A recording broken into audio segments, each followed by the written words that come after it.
Hi, Ma'am Tintin here, sharing simple life lessons, faith, and motherhood. Minsan, akala ng iba kapag 7 years old ng anak mo, madali na lang ang pagpapalaki.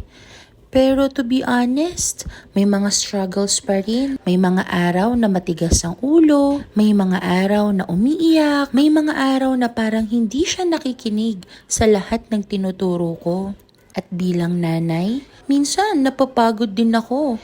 Minsan, napapatanong ako kung tama pa ba ang ginagawa kong pagpapalaki sa kanya? Pero sa gitna ng lahat ng yon, natutunan ko na ang pagpapalaki ng anak ay hindi lang tungkol sa pagdidisiplina. It's also about connection.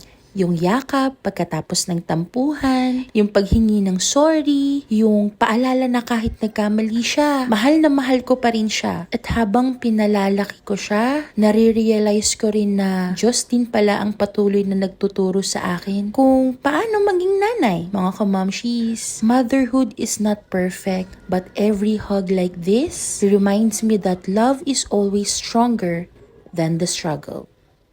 God bless you!